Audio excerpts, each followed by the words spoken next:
Assalamualaikum, selamat pagi. Anda menyaksikan Niaga AWANI bersama saya Harits Asyraf Hasnan. Untuk hari cuti umum ini, saya nak bawakan perkembangan terutama di peringkat antarabangsa di mana China dan Amerika Syarikat telah mencapai kemajuan yang ketara dalam rundingan perdagangan terbaru yang berlangsung hujung minggu lalu di Geneva, Switzerland. Perkara itu diakui naib Perdana Menteri China He Lifang kepada media selepas rundingan 2 hari itu yang berakhir pada Ahad.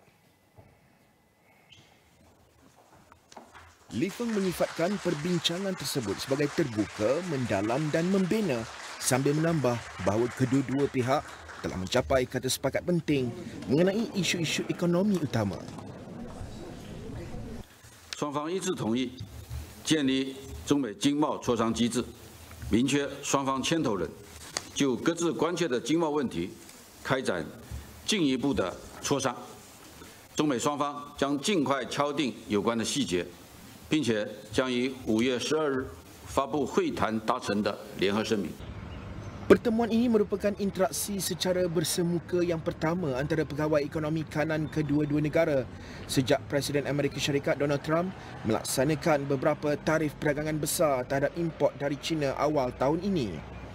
Setiausaha Perbendaharaan Amerika Scott Bessent dan Wakil Perdagangan Jamison Greer yang mengetuai delegasi Amerika mengesahkan bahawa satu perjanjian telah dicapai bagi mengurangkan defisit perdagangan Amerika dengan China. Bagaimanapun, butiran lanjut mengenai perjanjian itu belum didedahkan.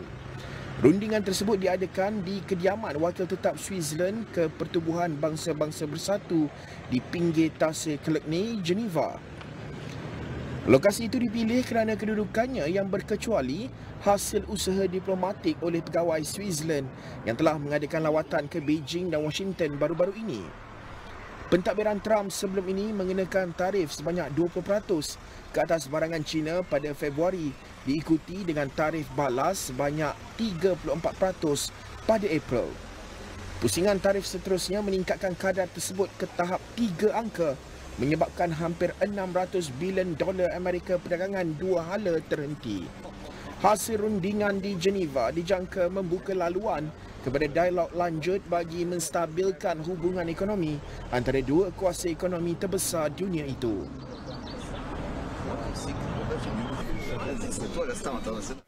Baik, dalam pada itu, Setiausaha Perbendaharaan Amerika Syarikat Scott Bessent berkata bahawa terdapat kemajuan yang ketara dalam rundingan antara pasukannya dan pasukan naib Perdana Menteri China He Lifang di Geneva bagi meredakan perang perdagangan antara dua ekonomi terbesar dunia itu. Bessent berkata beliau akan memberi butiran lanjut pada Isnin manakala Wakil Perdagangan Amerika Jamison Greer yang turut hadir dalam rundingan itu menyatakan bahawa perbezaan antara kedua-dua pihak tidaklah sebesar yang disangkakan sebelum ini.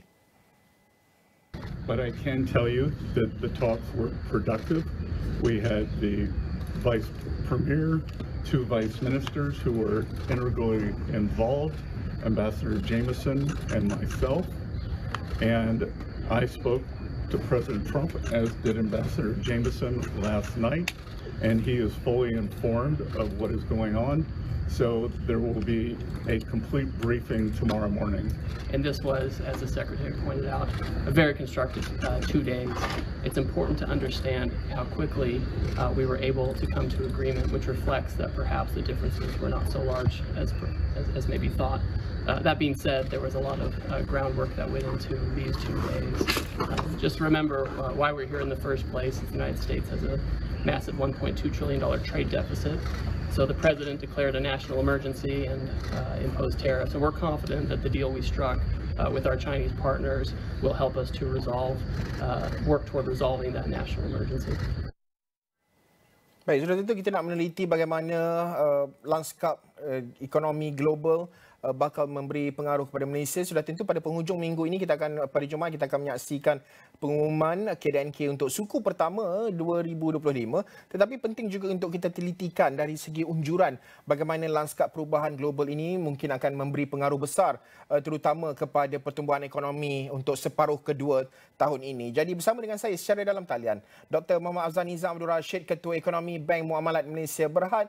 Pertama sekali Doktor, terima kasih sudi bersama dengan Astro AWANI di cuti public holiday ini, cuti umum ini. Pertama sekali, ya, kalau kita perincikan, Malaysia dijangka mencatatkan pertumbuhan sekitar dalam 4.4% pada suku pertama tahun ini. Mungkin sedikit merosot daripada 5.0 sebelumnya. Adakah ini sekadar mungkin boleh disifatkan sekadar kesan musiman ataupun ianya dilihat sebagai satu petunjuk awal terhadap tekanan ekonomi yang lebih besar mendatang ini, Doktor? Okey, kalau kita lihat apa yang telah dikeluarkan oleh Cik Dawson sebelum ini, datanya adalah 44%. Saya kira kalau pada Jumaat ini nanti angka tersebut tidak banyak berbeza. Kalau kita lihat dinamika data sains biasa masih lagi menunjukkan pertumbuhan yang positif seperti pertumbuhan di dalam sektor E dan E berkenaan dengan ekspor, berkenaan dengan pengeluaran. Masing-masing lagi masih mencatatkan pertumbuhan yang positif. Sebagai contoh, kalau kita lihat pertumbuhan dalam pengeluaran E&E meningkat sebanyak 7.8% pada suku pertama berbanding 7% pada suku sebelumnya. Jadi sektor berkaitan E dan E masih lagi memacu pertumbuhan ekonomi. Sektor dari segi sektor pembinaan juga dilihat masih lagi mencatatkan pertumbuhan yang 2 angka. Kalau kita lihat data yang sedia ada, construction work done, maksudnya kerja-kerja yang telah disiapkan dalam sektor pembinaan telah pun mencatat pertumbuhan sebanyak 16.6% pada suku pertama, dan ini mewakili 5 sukuan yang bertumbuh pada kadar 2 angka. Jadi selain daripada itu, kita lihat data dari segi kemasukan pelancong asing untuk tempoh 2 bulan yang pertama juga bertumbuh pada kadar 15.8%. Jadi rata-rata masih lagi dalam keadaan yang positif. Tapi kalau kita lihat data-data dari segi sektor seperti otomotif, kalau kita lihat TIV ataupun Total Industry Volume pada suku pertama menguncup sebanyak 7.4%. Dari segi sektor peladangan, CPO production juga menguncup sebanyak 5.9%, dan juga import sebagai barang penggunaan merosot kepada 2.6%. Jadi dua observation ni menunjukkan momentum yang perlahan tu jelas ketara, dan ini akan mempengaruhi apa yang kita bakal saksikan pada Jumaat nantilah. Tapi secara umumnya angka tersebut tidak banyak jauh beza daripada apa yang telah diumumkan sebelum ini, itu sekitar 4.4%. Ya. Dr. Nizam, kalau kita perincikan, saya nak bawa fokus kepada suku pertama terlebih dahulu. Kita ada sambutan perayaan Tahun Baru Cina, Ramadan, dan juga orang membuat persiapan untuk Syawal dan sebagainya. Jadi mungkin itu sedikit sebanyak akan boost pada suku pertama 2025. Tetapi bagaimana pula kalau kita nak melihat dari suku kedua dan suku-suku akan datang, terutama pada separuh kedua tahun ini? Adakah kebimbangan besar di peringkat penganalisis ekonomi pada ketika ini melihat kepada fenomena di peringkat global tak kala ketika ini yang tidak menentu, Dr. Nizam? Betul, Haris. Kalau kita tengok pertumbuhan, unjuran pertumbuhan yang dibuat oleh pihak IMF, iaitu 4.1%. Kalau sebelum ini 4.7%. Kalau 4.1% itu berarti berkemungkinan pada pertumbuhan ekonomi pada separuh tahun pertama ni mungkin dalam sekitar 4.5% lah. Bermaksud mereka melihat pertumbuhan ekonomi yang lebih perlahan pada separuh tahun yang kedua. Itu berarti berkemungkinan momentum tersebut mungkin di bawah angka 4%, mungkin dalam sekitar 3.7 ke 3.8%. Jadi ini yang saya kira menjadikan satu kebimbangan bagi kebanyakan penganalisis ekonomi, termasuk saya sendiri.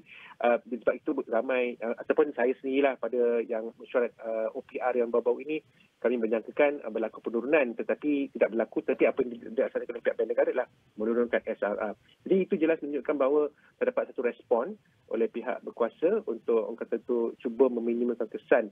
Jadi kita memang melihatlah apakah dinamika yang bakal kita saksikan, terutamanya dari segi perbincangan berkenaan tarif dan bagaimana ia dilaksanakan dan apakah kesannya kepada momentum pertumbuhan ekonomi pada separuh tahun yang kedua ini. Ya, Dr. Nizam, saya nak bawa sedikit melihat kepada OPR. Kalau Dr. Nizam menyatakan bahawa dalam unjuran awal Dr. Nizam menyatakan bahawa mungkin MPC BNM akan menurunkan kadar, tetapi kita lihat Jumaat lalu mereka tidak menurunkan kadar OPR itu. Dan dalam penjelasan Dr. Nizam sebelum ini menyatakan bahawa ianya mungkin dengan menurunkan sedikit OPR, ianya akan memberi satu sokongan kepada industri. Bagaimana Dr. Nizam meneliti berkenaan dengan apa lagi yang boleh dilakukan dalam nak memastikan bahawa industri kekal berdaya tahan dan pada masa sama nak memastikan bahawa Malaysia dapat menempuh cabaran ini, pemain-pemain industri, sokongan-sokongan, mungkin perlu penilaian semula dasar fiskal dan juga dasar monetary yang tertentu tak kala ketidaktentuan global ketika ini, Dr. Nizam. Baik, kalau dari segi jangka panjang, saya rasa pihak kerajaan telah banyak merangka pelbagai strategi seperti NEDR berkenaan dengan semikonduktor dan sebagainya. Itu akan berlangsung dan mungkin akan diterapkan lagi dalam rancangan Malaysia yang ke-13 yang akan diumumkan nanti. Tapi dari segi untuk tempoh jangka pendek ini, itu yang menjadi kebimbangan. Dan buat masa ini maklumat tentang tarif ini masih lagi kabur. Maksudnya dia masih dalam peringkat perbincangan. Adakah kita mendapat orang kata itu satu bentuk konsesi, itu masih tidak diketahui. Jadi itu mungkin jugalah kenapa unjuran yang dikatakan mungkin bakal berlaku dari segi semakan oleh kerajaan masih belum berlaku lagi kerana mereka masih lagi meneliti perincian-perincian yang mereka perlu tahu sebelum membuat satu perubahan dalam unjuran mereka. Jadi kita perlu dari segi industri, ketahanan industri, daya saing industri, dari segi peringkat jangka panjang memang dah jelas dirancang dan dilaksanakan. Yang kita bimbangkan sekarang ini ada peringkat jangka pendek ini. Kerana jangka pendek itu juga penting juga, Haris. Maksudnya jangka pendek yang jugalah menjadi satu platform untuk bagi industri-industri ini akan membuat jangkauan untuk peringkat jangka panjang lah.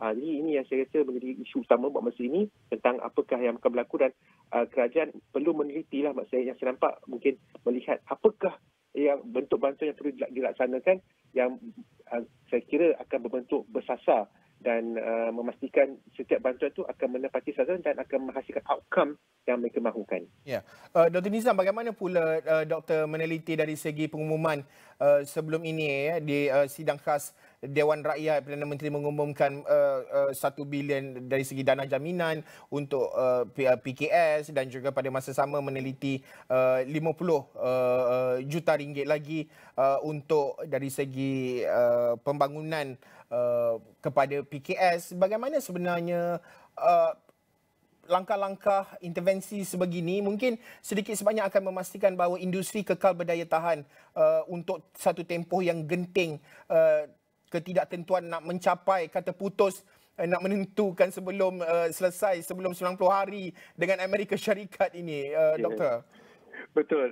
Apa yang diumumkan oleh Yang Berhormat Perdana Menteri tempoh hari itu jelas menunjukkan bahawa pihak kerajaan begitu cakna tentang apakah bentuk bantuan yang perlu diberikan kepada sektor yang khusus yang mungkin terjejas akibat daripada tarif ini. Yeah. Jadi di sini penting kita membuat satu penilaian, membuat satu orang kata tu jelas dari segi problem statementnya itu, dan yang paling penting jangan kita panik itu juga akan memberi kesan kepada sentimen dan sebagainya.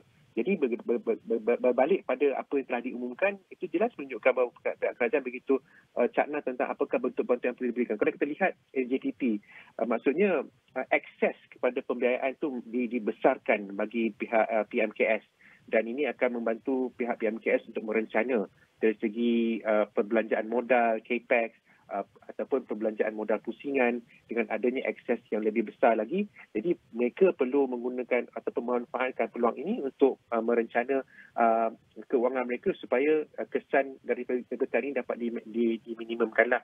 Dan selebihnya itu memerhatikan apakah peluang-peluang yang perlu diperhatikan dari segi bagaimana mereka perlu orang kata tu pivot ataupun beralih arah ke pasaran yang lain, dan ini juga memerlukan bantuan pihak kerajaan dari segi bagaimana mereka mengenal pasti apakah negara ataupun industri yang mereka perlu ceburi supaya orang kata tu dapat meminimumkan kesan daripada tarif ini tadi. Ya, Doktor, mungkin soalan terakhir saya melihat kepada pertemuan wakil Amerika Syarikat dan juga China di Geneva pada penghujung minggu yang lepas ini, semalam berakhir semalam. Bagaimana Doktor meneliti bahawa global perlu meneliti apakah konsensus dari pertemuan ini, kerana dikatakan pada Isnin, iaitu hari ini mungkin lewat petang waktu Malaysia, kita akan menjagakan satu pengumuman dan juga kenyataan bersama melibatkan kedua-dua negara Amerika Syarikat dan juga China. Bagaimana data dan juga konsensus yang dicapai dari pertemuan kedua-dua pemimpin Amerika Syarikat dan juga China di Geneva ini akan menjadi satu penentu dan juga pergerakan bukan sahaja dari segi mata wang, bukan sahaja dari segi saham dan sebagainya, tapi perdagangan global secara keseluruhan selepas ini, Doktor. Baik, saya kira perbincangan antara kedua gergasi ini, ada negara ekonomi dan sebagainya, merupakan satu benchmark lah bagaimana isu tarif ini akan diselesaikan pada masa-masa akan datang. Dan saya kira kedua-dua negara ini juga maklum tentang impak ini kepada ekonomi mereka dan juga ekonomi global. Saya mengharapkan kalau boleh situasi ini tidak berlaku lah. Sepatutnya mereka menggunakan platform seperti World Trade Organization untuk menyelesaikan sebarang bentuk dispute dan sebagainya. Tapi itu tidak berlaku, tak apalah. Tapi apa yang kita harapkan bergerak ke hadapan, kita mengharapkan satu konsensi lah. Kalau kita melihat dalam konteks negara, kita dikenakan tarif timbal balik 24%. Setiap tarif tu saya kira akan ada kesan-kesannya ataupun sensitivity analysis yang dilakukan. 20% kalau kita kurangkan seperti akan lebih baiklah pada ekonomi. Sebaiknya kalau boleh kita nak 0% lah. Tapi mungkin itu agak idealistik lah untuk dicapai. Tapi mungkin kita bakal melihat apakah yang akan berlaku. Tapi dua negara ini saya kira menjadikan satu benchmark apakah yang kita bakal saksikan dari segi perbincangan dengan negara-negara lain pula. Macam mana satu kata putus dapat dicapai yang boleh menghasilkan satu penyelesaian yang menang-menang lah. Baik, terima kasih Dr. Afzani Abdul Rashid, Ketua Ekonomi Bank Muamalat Malaysia Berhad, berkongsi pandangan beliau berkenaan dengan unjuran ekonomi KDNK Malaysia dan juga bagaimana pertemuan dua gergasi ekonomi Amerika Syarikat dan juga China pada penghujung minggu lalu, dengan mungkin kita jangkakan pada lewat petang waktu Malaysia ataupun malam waktu Malaysia ada satu kenyataan bersama untuk dari kedua-dua negara. Baik, kita nak ke laporan berikutnya. Pasaran niaga hadapan minyak sawit mentah MSM mungkin kekal di bawah tekanan minggu ini berikutan jangkaan peningkatan dalam pengeluaran dan inventory. Peniaga minyak sawit David Ng berkata, pasaran mungkin didagangkan dengan kecenderungan penurunan dengan harga dijangka berlegar antara RM3,650 satu tan dan RM3,900 satu tan. Selain itu, sentimen juga dilihat agak berhati-hati menjelang pengeluaran laporan Lembaga Minyak Sawit Malaysia MPOB yang berpotensi menurun yang dapat memperkuatkan jangkaan harga yang lebih lemah. MPOB akan melepaskan data pengeluaran dan ekspor bulanannya pada 13 Mei depan. Dari Jumaat ke Jumaat, Mei 2025 merosot sebanyak RM130 kepada RM3,790 satu tan. Jun 2025 jatuh RM94 kepada RM3,813 satu tan. Serta Julai 2025 susut RM67 kepada RM3,814 satu tan. Ogos 2025 menurun sebanyak RM56 kepada RM3,827 satu tan. September 2025 menguncup RM51 kepada RM3,837 satu tan.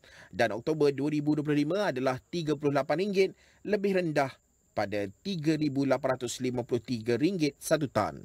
Jumlah dagangan mingguan meningkat kepada 347,140 lot berbanding 240,534 yang dicatatkan dalam minggu sebelumnya. Manakala kepentingan terbuka melebar kepada 240,098 kontrak daripada 232,901. Harga MSM fizikal untuk Mei Selatan adalah lebih rendah sebanyak RM170 kepada RM3,850 satu tan. Bursa Malaysia Berhad serta anak-anak syarikatnya ditutup hari ini 12 Mei bersempena dengan cuti Hari Wesak dan akan dibuka kembali pada 13 Mei. Baik, Bursa Malaysia dijangka mengekalkan momentum positif minggu ini didorong oleh sentimen pelabur yang lebih baik dan prospek pasaran global yang optimis. Naib Presiden Penyelidikan Ekuiti Rakuten Trades Berhad, Tong Pak Leng berkata dari perspektif teknikal, FBM KLCI berada di atas paras purata pergerakan eksponen 20 hari dan 50 hari yang menunjukkan kecenderungan jangka pendek yang positif. Katanya Pertumbuhan Pencapaian Purata Pergerakan atau MECD kekal melebihi garis isyarat dengan histogram berkembang secara positif memperlihatkan momentum meningkat. Petunjuk teknikal ini menunjukkan prospek pasaran yang membina dengan potensi peningkatan selanjutnya. Sehubungan itu, pihaknya menjangkakan momentum meningkat ini akan berterusan minggu ini dengan indeks petunjuk pasaran dijangka bergerak antara 1,520 dan 1,560 masing-masing sebagai paras sokongan dan rintangan. Sementara itu, Ketua Penyidikan Pelaburan UOB Kehian Wealth Advisors Senang Berhad, Muhammad Siddiq Jantan mengekalkan pandangan positif mengenai trajektori jangka pendek FBM KLCI dengan menjangkakan kenaikan yang berlaku baru-baru ini adalah berterusan. Indeks petunjuk pasaran dilihat bersedia untuk melepasi paras rintangan 1,555 iaitu paras yang kali terakhir diuji pada awal Mac ketika tempoh spekulasi tarif yang tinggi malah mungkin meningkat menuju 1,560 sekiranya momentum ini berkekalan. Prospek jangka pendek pihaknya kekal didorong oleh gabungan beberapa faktor seperti sentimen konfrontasi yang berkurangan dalam hubungan Amerika Syarikat China, peningkatan aliran masuk modal asing dalam aset Malaysia dan ringgit yang secara umumnya stabil. Bagi asas Jumaat kepada Jumaat, indeks utama meningkat 4.01 mata kepada 1,546.50 daripada 1,542.49 pada minggu sebelumnya. Jumlah dagangan meningkat kepada 14.27 bilion unit bernilai 11 bilion ringgit daripada 10.96 bilion unit bernilai 8.26 bilion ringgit pada minggu terdahulu.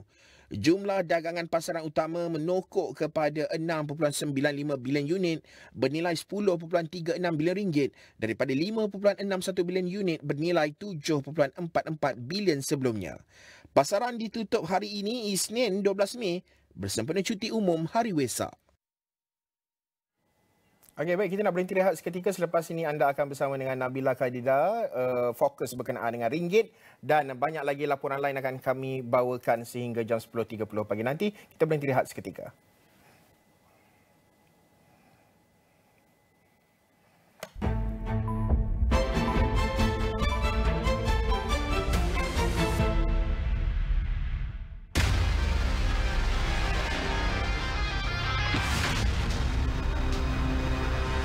Besarkan bersama-sama Syamsi.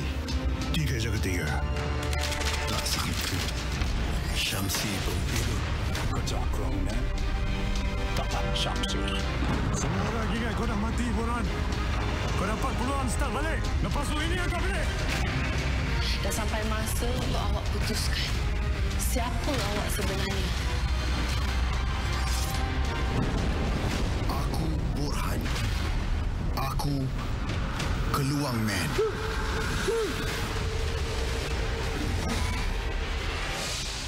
Kalau kita tangkap Keluang Man, orang awam akan keji kita. Dia bagai seorang pahlawan. Yang jadi pembela pada yang tiada upaya. Itu bukan cerita Batman ke? Ni cerita lain dah.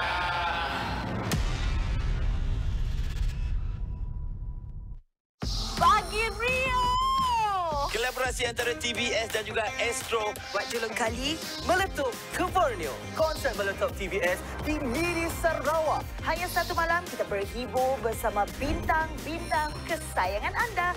Konsert meletup TVS. Nang Champion, Nang Legend. 17 Mei ini meriah bersama kami secara langsung. Eksklusif di TVS dan Astro Go.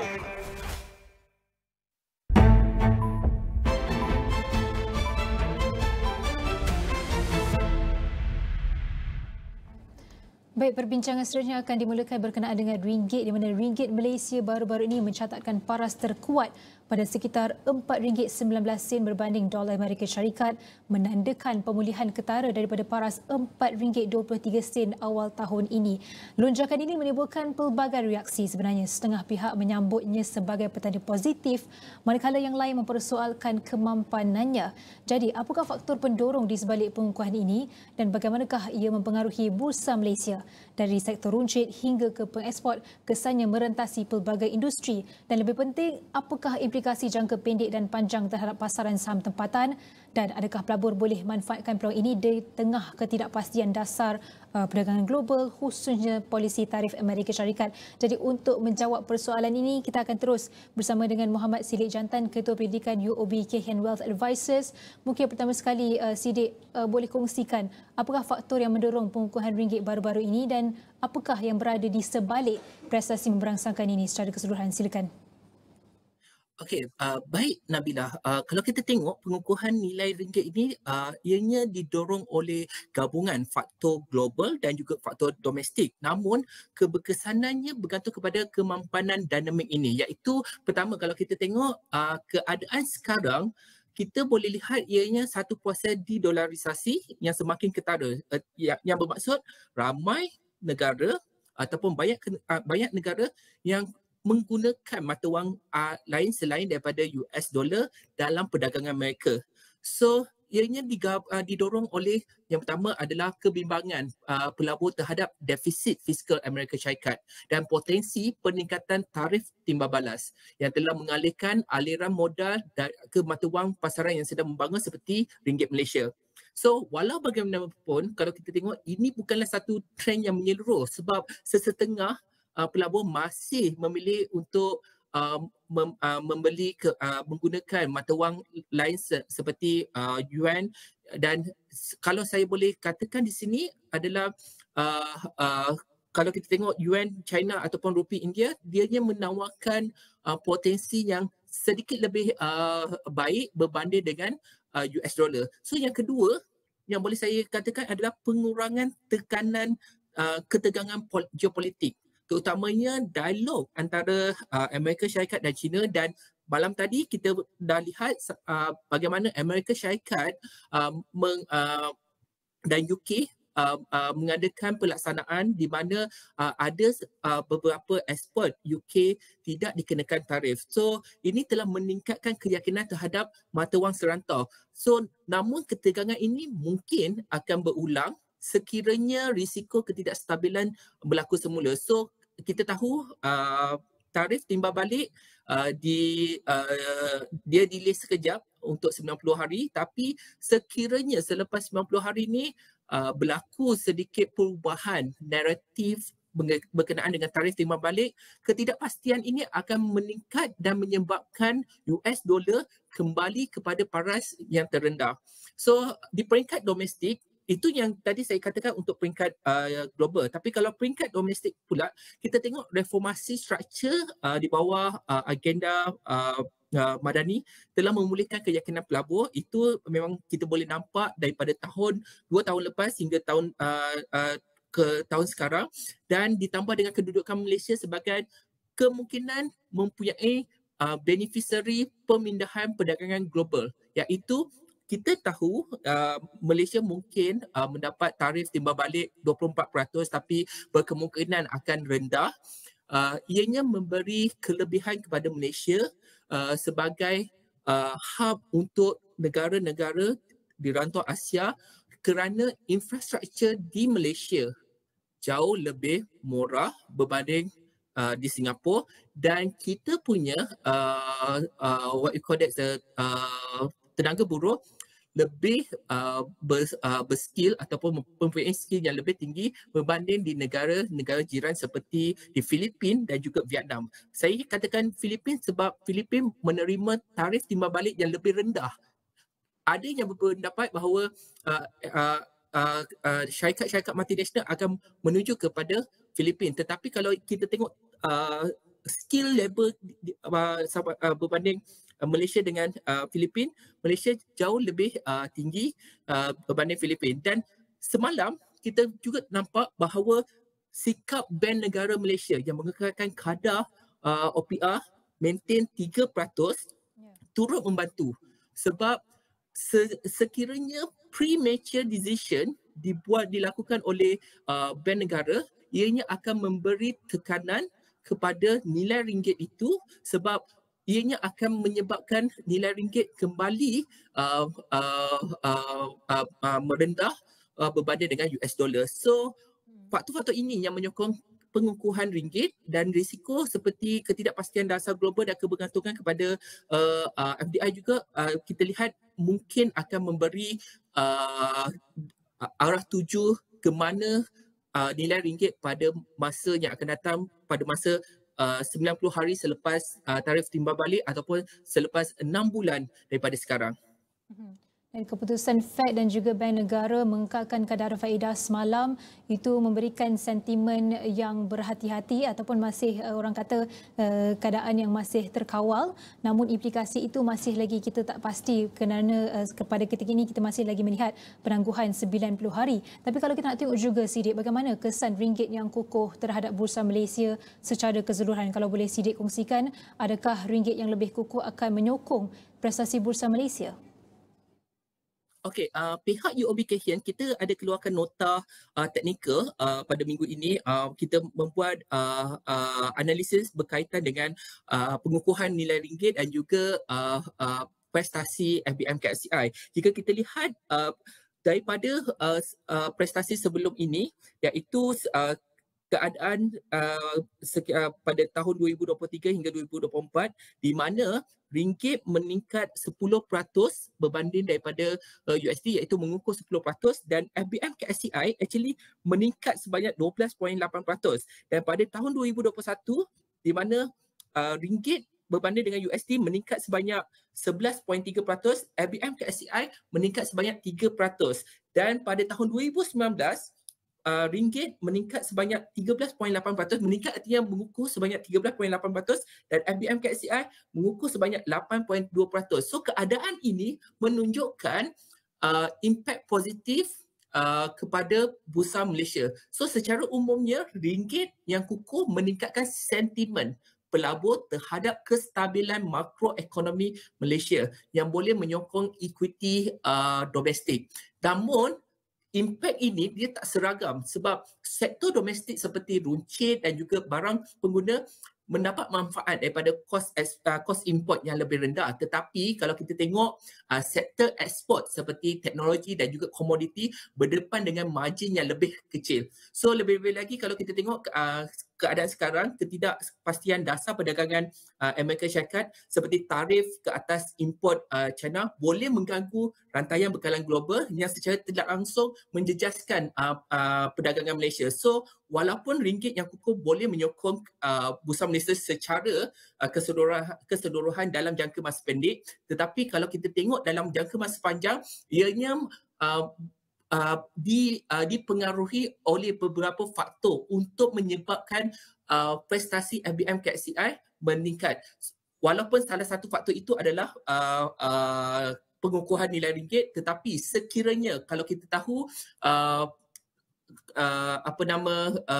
tarif timbal balik yang dikenakan oleh Malaysia, oleh US kepada Malaysia daripada 24% tiba-tiba jadi kepada 10%, ianya boleh mengukuhkan ekspor Malaysia, tapi tiba-tiba walaupun kita jangkakan keadaan lebih baik, suddenly jadi keadaan yang lebih buruk, iaitu katakan daripada 24% jadi hanya 20%, ianya akan mempengaruhi prestasi Bursa Malaysia. So kalau keadaan sekarang ni kita tengok pelabur perlu pertimbangkan risiko luaran seperti volatility geopolitik dan pelaksanaan dasar protectionism yang dilakukan oleh Amerika Syarikat. Tapi sekiranya pelabur menumpukan pembelian saham yang berasaskan ekonomi domestik, iaitu barang kepenggunaan ataupun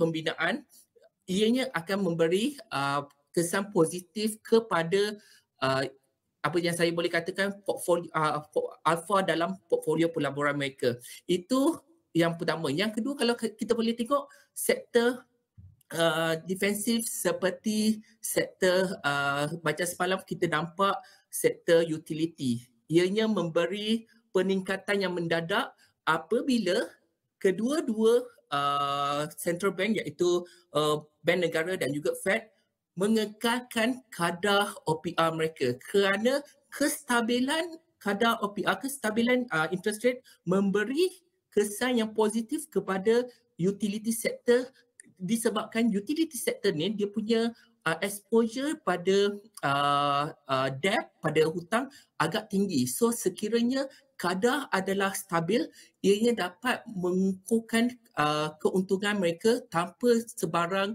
perubahan yang patut dilakukan dalam segi operasi ataupun business model mereka. So itu adalah keadaan kesan daripada pengukuhan nilai ringgit kepada Perusahaan Malaysia, khususnya kepada stok di pasaran domestik ini.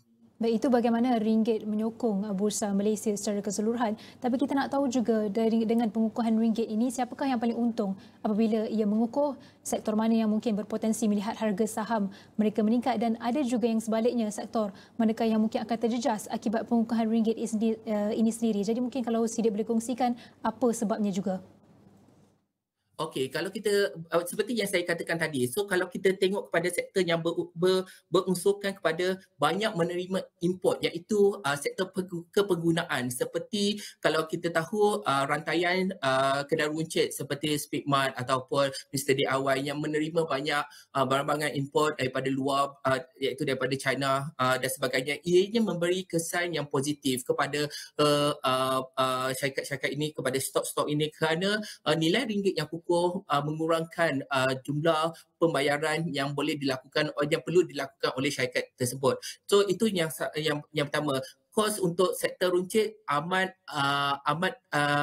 rendah berbanding dengan sekiranya keadaan di mana nilai ringgit itu melemah. So sektor yang selain daripada sektor runcit, kita tengok sektor automotif, sebab kita tahu walaupun kita ada kereta nasional, tapi spare part daripada kereta nasional itu kebanyakannya daripada luar negara. So ianya memberi manfaat kepada sektor automotif. Yang ketiga, aviasi ataupun sektor kapal terbang. So ini juga akan memberi manfaat kerana kos bahan api dan juga kos pengangkutan juga akan memberi kelebihan kepada margin keuntungan syarikat. So syarikat yang beroperasi dalam sektor ini, kita dapat lihat ianya mendapat manfaat daripada kos bahan mentah, bahan api yang lebih murah, dan selain itu kalau kita tengok sektor peladangan juga yang bergantung kepada import seperti baja, boleh meningkatkan peningkatan dalam keuntungan.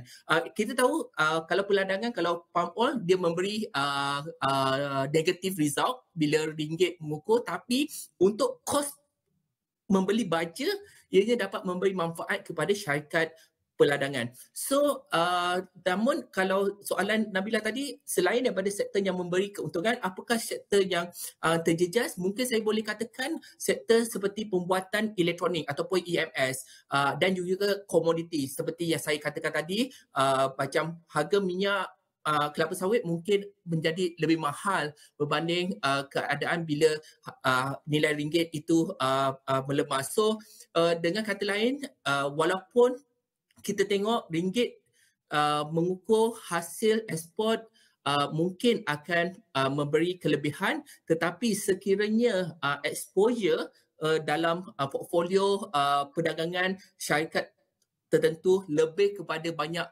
bergantung kepada nilai Malaysia ringgit untuk bawa kepada luar negara, ianya memberi kesan kepada margin kepada syarikat tersebut. Hanya syarikat-syarikat yang mempunyai exposure dalam US dollar yang besar dapat manfaat yang direct. So, walaupun kita tahu, katakan syarikat A dia masuk kepada peladangan. Kita tahu peladangan ini, katakan palm oil, dia memberi kesan yang negatif. Tapi sekiranya syarikat peladangan ini mempunyai hutang yang lebih banyak dalam bentuk USD, peningkatan nilai mata wang Malaysia dapat merendahkan kos pembayar hutang kerana ianya dapat memberi kelebihan kepada syarikat tersebut untuk mengalokasi keuntungan mereka untuk pasaran ataupun untuk kegiatan akan datang. So itu adalah kedua-dua keadaan apabila ringgit mengukuh, apa yang memberi kelebihan dan apa sektor yang memberi kelemahan.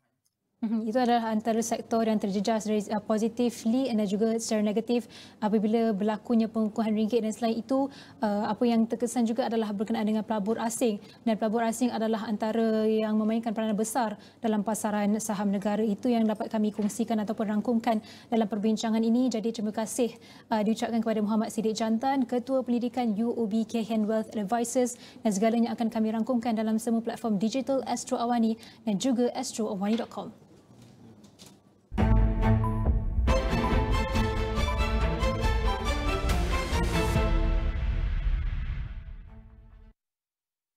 Malaysia sebenarnya berada di kedudukan kedua terburuk di dunia berkaitan keseimbangan hidup dan kerja. LRT3 sudah akan mula beroperasi suku ketiga 2025. Kerja-kerja fizikal dan penstrukturan sudah mencecah 95%. KPM sebenarnya sedang memperincikan cadangan untuk menyediakan allowance kos sara hidup tingkatan 6. Libat urus antara umat Islam dan agama lain penting supaya dapat mengelakkan ataupun membawa kepada Islamofobia.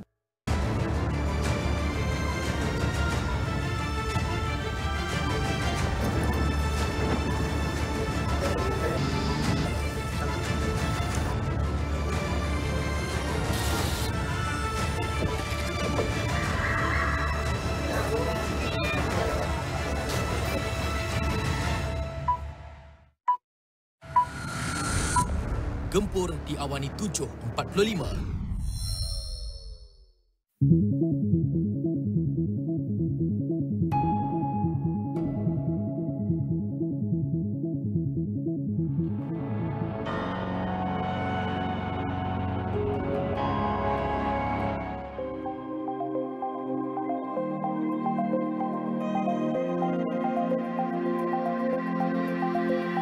We never know when it's going to hit us. It just comes.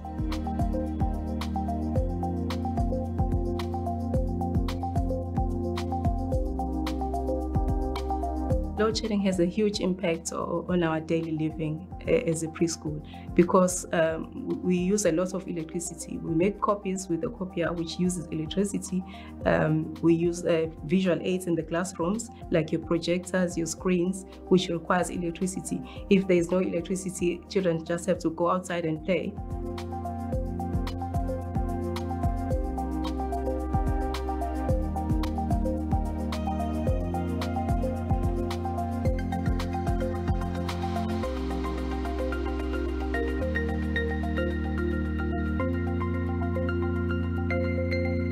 A solar panel fridge will help us a lot. Number one, it will save us energy. That means we'll have more money to do other things than paying large bills of electricity.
It's called the 1337 Coding School. It's training students for computer programming skills. And we are actually collaborating with these students to solve problems that we are actually facing. So they are very innovative young people. They are inspiring us as well, even if they are very young.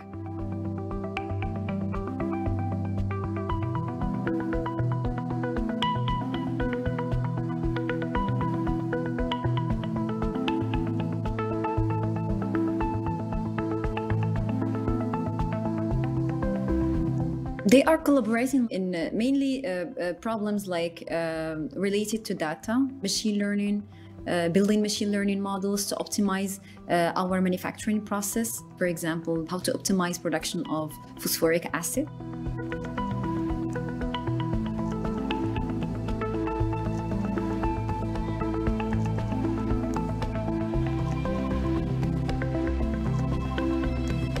It set them up for success, so they can apply for jobs in manufacturing. Why not? Because we are recruiting as well data scientists and data engineers.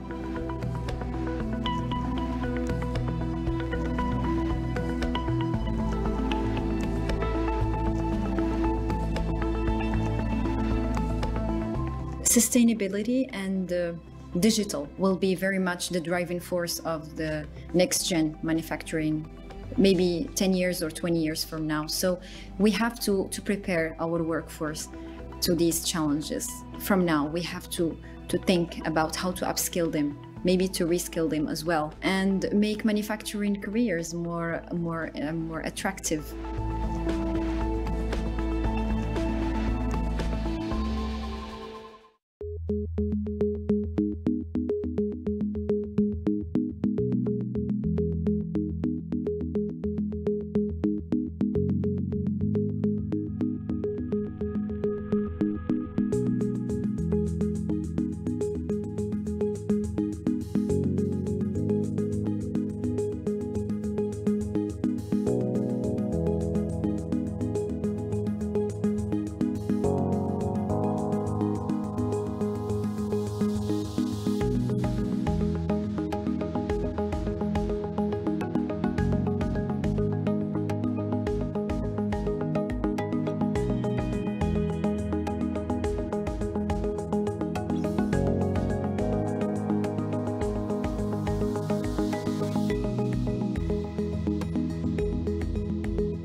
Global economy. The global economy. The global economy. The global economy. Global economy. The global economy. The global economy has entered a phase of unprecedented uncertainty. People don't seem to realize that we really are in the midst of this massive transformation. So what's driving this change? And how will major forces like trade shifts, changing demographics, and artificial intelligence shape our fast-moving world?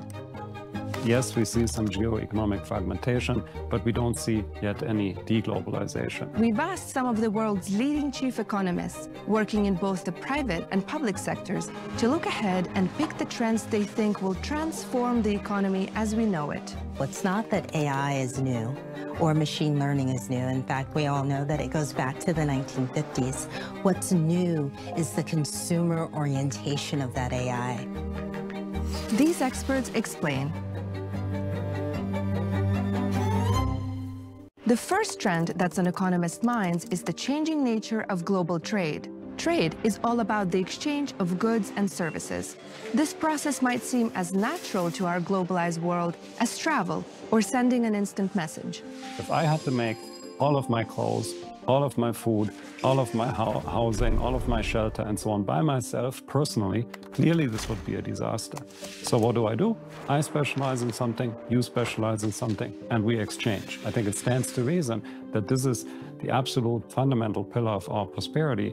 Now, international trade is just an extension of this very basic idea across international borders. But who trades with whom can be closely linked to geopolitics. Tariffs and protectionism are redrawing the map of globalization. They're causing what economists call fragmentation, where the world economy splits into competing groups instead of a single connected system. Chief economists agree that protectionism, a practice of restricting imports from other countries through tariffs, will cause a long-lasting change to global patterns over the next 3 years. But what we do see is trade reorienting on geopolitical lines. This is most obvious in the relationship between China and the United States. Since the first wave of Trump tariffs from the previous administration, the trade share, so bilateral trade between China and the United States has grown much more slowly than trade between either of these countries and third countries. When the WTO looked at the voting behavior of the UN General Assembly, it found that members were more likely to trade with countries they regarded as allies, a practice otherwise known as friendshoring. In the first quarter of 2025, the changing dynamics of trade relations between major powers like the US, China, the EU, Canada, and Mexico dominated the news. OSA says it remains to be seen whether trade tensions, particularly between the US and China, will lead to further fragmentation among other countries. One figure that most people don't know is that bilateral trade between China and the United States actually only accounts for less than 3% of world trade. So it generates 80% of the news, but only 3% of world trade, if you will. So I think it's safe to predict that trade tensions between these two countries are going to persist. I think the key question is this going to spread to other countries, or is this going to be contained to that bilateral relationship? A second trend economists highlight is demographic transformations. By 2050, the world's population is projected to reach 9.7 billion people. But there are major regional differences. The UN projects that the population of sub-Saharan Africa is likely to double, while the population of Europe is likely to shrink. At the same time, people aged 65 and above are the world's fastest growing demographic, which is already posing a challenge in caring for this group in regions like Eastern Asia and Europe. In terms of wealthy countries, you see an aging demographic where more and more of their working population is heading into retirement. But if you look around the world, particularly in Africa and Asia, what you see is a worker population that is growing into itself. Younger workers are becoming more and more a part of the prime working age. Around the world, the average population age is trending higher, with the number of people over 60 expected to double by 2050. There's 3 levels of infrastructure where you really see this worker shortage and an aging demographic come into play. It's the financial infrastructure, For example, there's not enough accountants. It's the care economy infrastructure. So there's not enough nurses and healthcare workers or even babysitters for the population. And then there's the actual physical infrastructure. So here you think about specialized trades or construction. According to recent research, 63% of businesses say their most significant barrier to growth is the inability to attract the right workers. Richardson says making these soon-to-be in-demand jobs more sustainable and attractive to prospective workers is key to keeping workforces resilient even as more people retire. And this is where skills and upskilling is going to be so important. Not just creating jobs and skilling workers in these specific areas, but allowing workers the mobility to progress in these areas so they won't leave. They won't leave healthcare or accounting jobs and go to more profitable places because they see advancement and potential in these areas. Artificial intelligence, experts argue, will play a key role in reshaping these jobs and many others. That's the third trend economists are watching closely. Generative AI is making us rethink the concept of productivity. Usually we think about productivity, about producing the same with less or more with the same.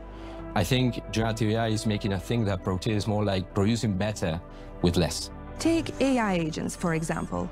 They can be autonomous bots or even entire systems that can learn from their environment and help us, say, tick off the objectives on our to-do list without constant reminders. They have the potential to drastically improve our productivity or absolve us from certain tasks altogether.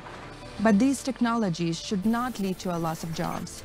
Richardson says productivity is also about companies providing the right upskilling pathways so that employees can grow their careers.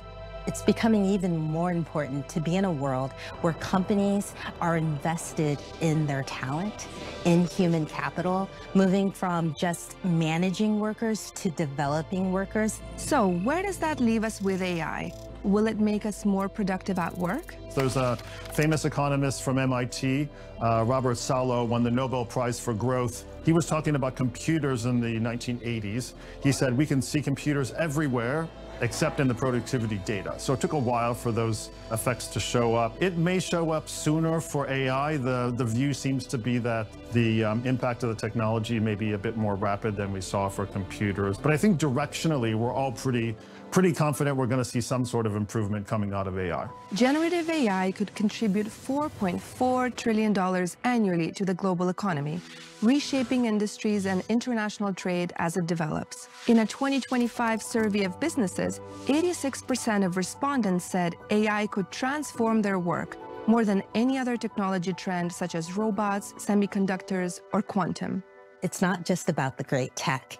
You need workers to be able to incorporate that tech and actually become more productive. And if there is a chasm between the tech and the people, then you won't get the productivity enhancements that lead to a thriving labor force. No expert can know for certain how these trends will change our societies, be it trade shifts, changes in demographics, or the rise of artificial intelligence. We are rethinking the way our industries and sectors should be running.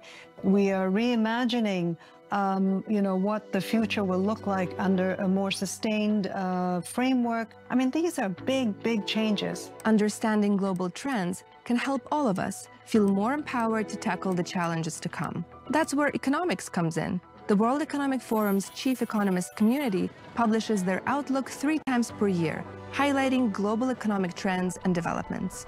We have to make it more human, right? This is the making a prosperous society and a sustainable society and increasing the size of the pie and making sure the distribution is just, however we want to define that. That's sort of the language we should be speaking.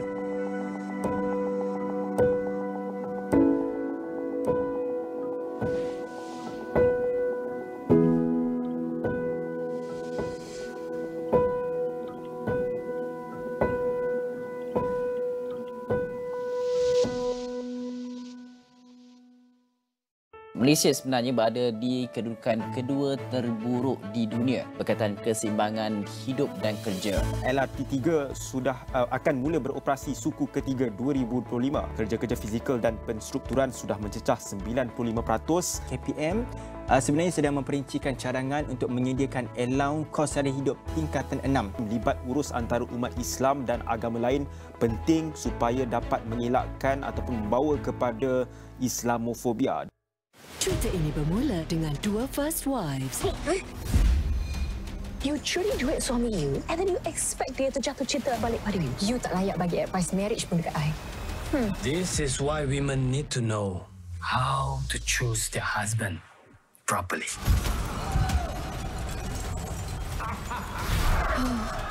First Wives. Stream episod terbaru dahulu. Eksklusif on demand dan 9 malam di Astro Citra. Tolong pulangkan balik cincin saya. Awak tak layak pun nak simpan cincin tu. Reda dengan ketentuannya. Boleh tahan marah. Jaga sini minta kanan. Kenapa tak pihak je saya mati itu yang awak nakkan? Cempaka Humairah tu bukanlah jodoh aku. Dia sebenarnya masih suka Gara Babe. Dahlia tak ikhlas sayangkan awak. Baik awak pilih Hafifah. Dia boleh bahagiakan awak. Awak sanggup pinang dia untuk saya? Minggu akhir, Dia Imamku di Astro Ria dan Astro Go.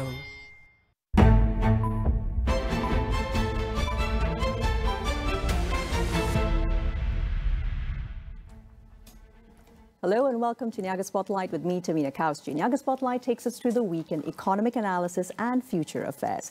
Now this week on Future Affairs, it's all about AI meets ATM and the digital banking revolution. So perhaps let's connect the dots between markets, policy and the people that they serve. We're tapping into the beating heart of Southeast Asia's fintech transformation, Malaysia's digital banking revolution, and how artificial intelligence is not just the disruptor, but now a quiet architect shaping the future of financial inclusion across ASEAN. So let's dive into a couple of numbers first. Q1 of 2025 saw Malaysia's digital banks, 5 of them which have been fully operational since mid-2024, hit a combined 1.2 million active accounts. That's a 45% quarter-on-quarter growth. But it's not just about uptake, it is about impact. Now, according to Bank Negara Malaysia, nearly 30% of new accounts were opened by previously unbanked or underbanked Malaysians, particularly in Sabah, Sarawak, and the Northern Peninsula Belt. So what's powering all this? One word, AI. We're seeing the rise of predictive credit scoring, behavioral risk profiling, and even emotion-sensitive customer service bots speaking in Bahasa Malaysia, Mandarin, and Tamil. This is fintech with a local soul. Zooming out to the ASEAN perspective, Malaysia is setting a benchmark. While Singapore leads in digital asset regulation and Indonesia dominates in digital payments volume, Malaysia is pioneering AI-embedded compliance as well as Sharia-compliant neobanking, making the country a unique testbed for ethical, inclusive finance. We also have the recently signed ASEAN Digital Finance Accord, ratified in February, underscoring regional interoperability. And Malaysia is front and center in the task force on cross-border eKYC and AI governance frameworks. Right. So basically, moving on into the discussion, this leaves us at a very interesting crossroads. So in Malaysia, on that note, it's an absolute pleasure to welcome Melvin Ooi, Chief Operating Officer, Right Bank, and Fung Chi Mun, Chief Product Officer, Right Bank, to the studios for this discussion. A very good morning, gentlemen. How are we doing? Good. Good. Thanks for having us. Fantastic. Chiman, can I get started off by you telling us a little bit about the upcoming Right Bank launch? Tell us all about what's been happening insofar. Let's get the discussion started. Thanks for having us, Tamina. And yeah, we are very excited for the launch. And we will be the first text-to-action AI-driven bank potentially in the world. And what that means is that in the world of generative AI, where unlike the previous generation of computing, where you have to learn the computing language to make the computer to do something for you, with the generative AI revolution, what we can do is that to use human natural language to talk to the computer, and the computer will do something for you. And this is exactly what we are going to bring to banking, where the user get to interact with their languages. In this particular case, we'll start with Bahasa Malaysia and English to be able to instruct and the agent within the banking app to do banking transaction for you. Exactly. So it's actually all about Right Bank leveraging AI, not only personalizing offers, as is quite common these days, but in a sense anticipating life transitions. So how do you actually see this shaping up for the incoming and future customer base of Right Bank? The truth is that within the computing industry, the personalized software era is over. What personalized software is generic applications sprinkled with, configured with certain data, personalized data, so that the generic software can work better for you. However, in this day and age, in the age of AI agent software, it is more about your relationship with the software and less about personalization. So what that means is that the agent will be sort of your friend, and it exists because of you, and it exists, and it becomes better because of your interaction with the agent. So we are moving on to a more personal software era rather than personalized software era. Case in point is that you don't call your best friend your personalized human being. It's a relationship with your friend. Fair enough. Great example. And this is how I think from now on the era of AI will bring to certain personalized software revolution. Fantastic. Thanks very much for that introduction, for Chiman. Melvin, from there, so Right AI is your chat GPT-like chatbot. Tell me what that means, because I'm sure so many of us are very, very familiar already. It's become an essential part of our life to be using ChatGPT per se. Now there's Right AI. Tell me more. It's actually quite interesting because think about it. I mean, a few years ago, you are using Google's, you are keying keywords, and you try to find something, search for something. But nowadays, even my kids, they no longer use Google anymore. They use ChatGPT equivalent, DeepSeek, others. And that becomes very natural, very, very intuitive. And when we think about it, then we're like, hey, do we still go back to like 5 years ago? Or do we really reimagine and rethink how we should do things? And that's where, thanks to Chiman and the team, we have this Right AI, where it becomes a lot smarter, a lot more intuitive, a lot more convenience. Because at the end of the day, you want to bring value, you want to bring convenience, you want to bring personalizations to your customer. And in that sense, when we rethink, we redo it, then it becomes a lot convenient, a lot easier, a lot more natural, like talking to a friend. And just a very simple thing where, for example, if you have a party coming up this weekend, the caterer sends you an invoice asking you, hey, can you pay it up?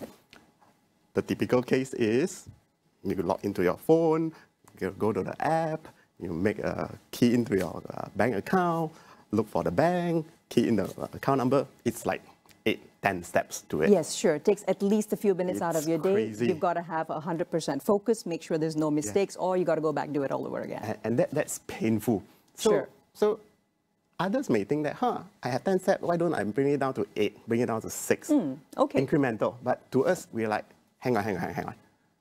Is that what our customer wants? So we're like, can we do it in 3 steps, for example? Can we do it differently? And that's where Dear Chimans comes in, and we then say, can we take a picture?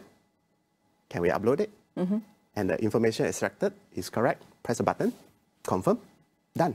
It's literally 3 steps. Snap a picture, upload it, make a payment. That's it. Fantastic. So it's actually, it's not so much it's the UI preference anymore. It's like a co-created digital identity. And it really helps you. And in a sense, it's also using other pretty familiar templates, right? Actually, it's less so than that. It is actually the relationship with the AI agent within the app. So for example, right, so you can instruct, you can talk to the agent saying, can you repeat the transaction to Melvin for lunch? And it will be able to do that rather than going through our user interface. So it's less about the amount of steps, but it is more about how natural quickly you can interact with the computer system in this day and age. Exactly. And I think it's talking about the way in which connected banking is becoming more of an important table stakes in 2025. We know, of course, that the market is a little competitive. So Right Bank is also turning these API integrations, open data ecosystems. How are you actually leveraging on that to help the predictive intelligence, which your Right AI is going to be able to capture, and then, of course, make life easy on a daily basis? The advancements of generative AI makes integration work a lot easier, up to like 10 times easier than what it used to be before. So in this day and age, it's less about having access to certain APIs or data, or is more about how do you detect the underlying behavioral changes with all the data that you have, and what do you do about this? So it's essentially, again, I repeat this word a lot, is essentially a more agentized type of computing, where where the software has more human-like cognition power, be able to understand, okay, there is a certain change in your behavior, and this is how I should advise you or even do certain actions for you, such as, you know, purchasing some of your grocery ahead of time, or suggesting some of the insurance that you might need to have given potentially certain changes in your life. So it's less about accessing to data in this day and age. It's about the cognition power of behavioral changes. Exactly. What I'm hearing is that it's not just about aggregating accounts, but perhaps the Right AI might even evolve into a sort of a life integrator, you know, trying to harmonize the different moving parts of an average, especially urban, fast-paced working life, which also includes so many decisions that have to be made across, let's say, insurance on one hand, health, and perhaps travel allocations. How do you see that sort of a scenario, which could be something very standard for the average user who might be excited and wanting to sign up for Right, and how that would work out for them?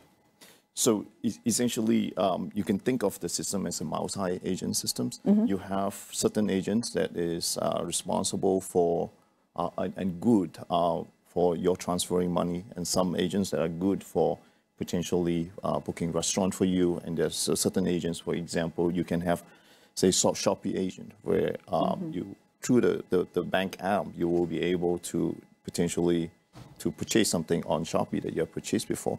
So these are the kind of differentiation in the bank app in this day and age, where how the agentized version of software is so different from the previous versions of software in banking. Exactly, and it's all about, it sounds like based on the financial signals, Right AI is the one that's able to perhaps guide even career planning and other major big-ticket financial purchases. Going forward, it might even be more than financial signal. It could be your health signal as well, and it could be your other signals, such as, you know, like potentially your education level signals, and what do you do on a daily basis, what time do you wake up, kind of signals can be used to... Can be integrated all in. So rather than having a bunch of different apps, as I'm sure more and more of us are having, but rather than convenience over time, it can actually lead to absolute overload, right? Okay, fantastic. Thanks very much. Melvin, so let's think and expand our imagination now. Can a digital bank balance the communal with the individual? There's a lot of focus on the individual, very important for us to stay organized, stay on track with finances.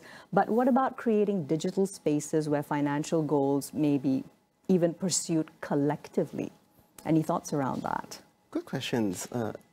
If you think about it, human being, we are quite a social being. Yes, absolutely. And in this day and age in the digital space, our everyday life is literally on the digital space. What we eat, who did we go out to, or which trip did we go to. But if you then look back into the financial side, a lot of time you realize that, hey, that's not quite the case. It's very individualistic. Maybe it's a bit like a place of anxiety where you don't want to share too much about your information. You very carefully crafted your financial well-being.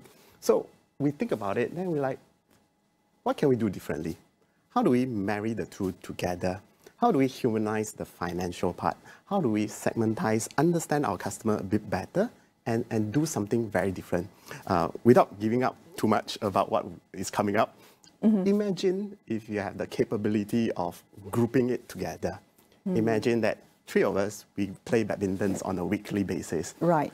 As it is now, sometimes he pay for the court, then he'll like, oh, I pay for this, divide by 5 of us or 10 of us. This is how much each of you have to pay me. Then you have to pay each other, do it now. Then he has to check whether Melvin paid up or Melvin didn't pay up, then what's going on after that. So it's still a very disjointed, very fragmented way of doing things. Sure, you kind of have to self-organize a little bit amongst your social groups using the app. Calculator to key in, oh, this is how much it Sure, costs. sure. We've all been there. So the question then is like, what can we do differently? Yeah. It's a very simple thing, but what can we do differently? Imagine if you can group it together in the banking app itself.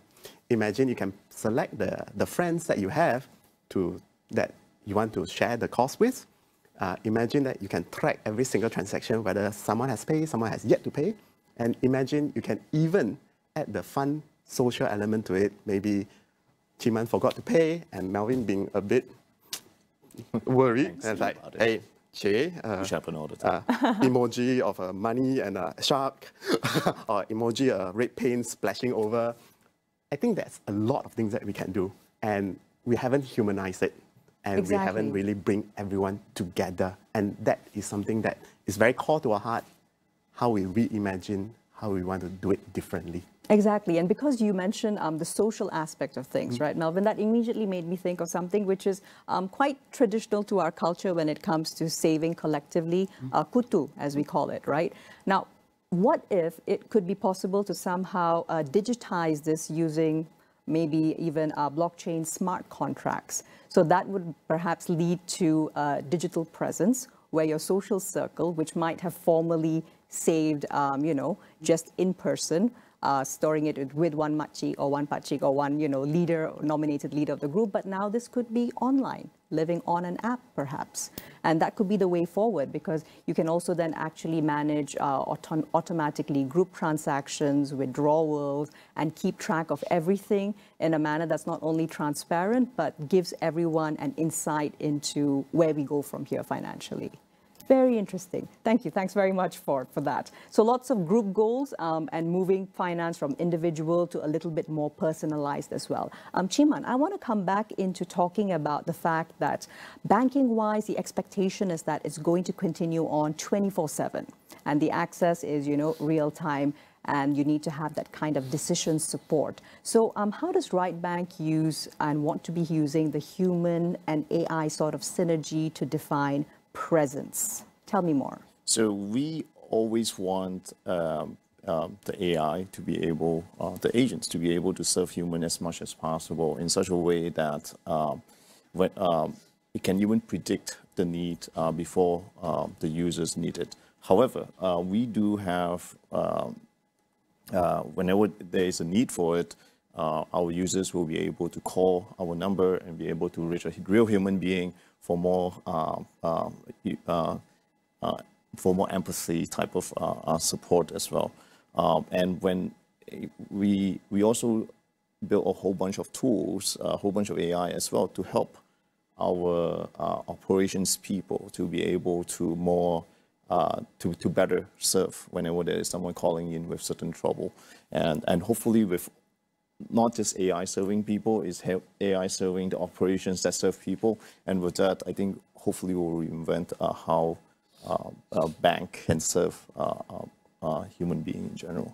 Exactly. So the focus then would be on not so much only speed, but also emotional intelligence and guidance, right? Correct. And most of us have, especially when it comes to finance, a lot of us have different needs, and sometimes some of the long tail needs might not be met, and those are something that a lot of users might be able to call into our call center, and hopefully with AI they will be able to aptly serve the users, because as we all know, as we all experience most of the time, calling in and manage to get a person might not be the end of the story.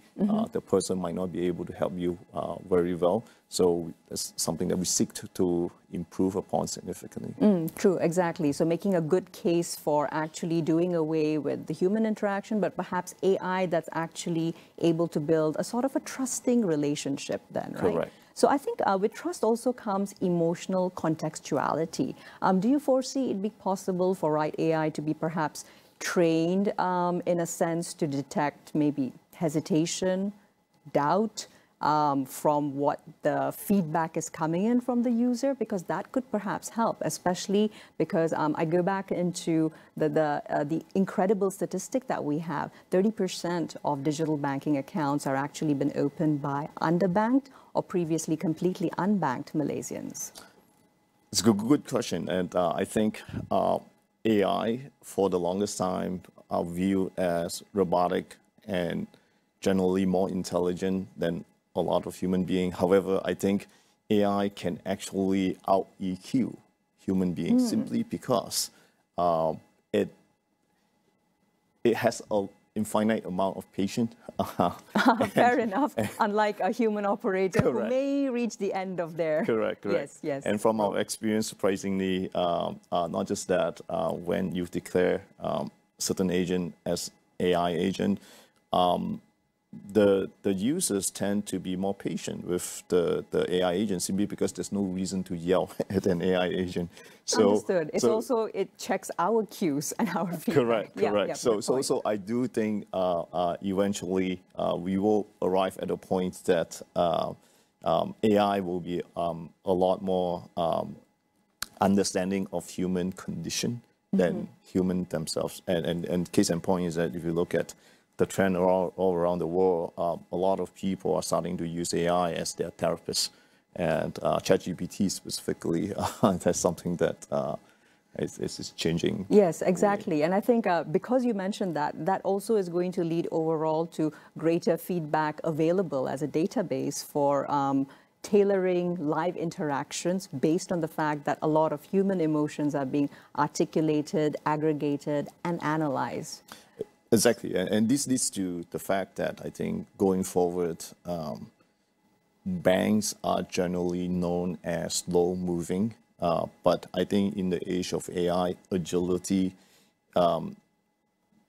AI bestows the agility to almost any organization that want to adopt it, and this is what Right AI will be attempting to do very well as well, which is what we want to do is to be extremely agile because one of our tenets is to be extremely user-centric. So, and the needs of users evolve across time. So what we want to do is that very quick on our feet to be able to deploy features that we think that will serve our users better as they evolve in their life. Absolutely, and as they evolve. Speaking of that, Melvin, tell me more about Right's designs for financial longevity, because we're not just talking about, quick transfers that help your daily life. We're also talking about future planning, future proofing. I think that's where our core belief is, where we always believe that in our organizations, banking is a long game. And how do we help our customer every stages of their life? How do we, to Chiman's point, evolve with their changes, with their requirement, with their demand, and how do we cater to each and everything of this? I think it's always very tempting to be very transactional. It's always very tempting to be very tactical, do something new, do something different, do something attractive to get the customer in, then think about it later. Sure. I have a product that I need to sell. Let me get the customer in, let me sell that product to them. This is the part where we want to be a lot more user-centricity. We want to understand their goals in life. We want to understand their behavior, their preference, and even their purpose. Why do they want? What do they look for in an organizations? So to us, that is very, very essential. And how do we help them along the way? And that's something that every product that we have, how do we link it up together so that there is a very natural flow to every single persona of the customer base, that we can do it differently. And case in point, we were talking about this earlier. In my previous organizations, Alipay, they even have a different screen, different skin for different segment of customer. So, for example, if you are a senior citizen, you can change the whole thing, the look and feel, the format, where the font size is bigger, the buttons is bigger, the things that is relevant to you, shown to you. And this to us is, hey, it's a digital space. It's no longer a piece of form that has to be the same because it's physical form. Everyone fill up the exact same form. How do we do it differently? How do we understand them differently? Whether it's the language, whether it's the layout, whether it's the flow, whether it's the way we tell it to them, share it with them, and this is the essential part. So in short, Right Bank, we want to be the right hand for our customer so that we can help them to build the lifetime financial companion. Exactly. It's a financial journey. It's not just about tomorrow or next year even. So from there, Chiman, I'm really interested for us to touch a little bit on a huge topic, green banking. Tell me about your thoughts on operationalizing this beyond just, the usual carbon offsets and also ESG reporting, but also how about actually embedding sustainability into core operations? So obviously, I think like a general digital bank do already expand a lot less carbon than a traditional bank. Sure.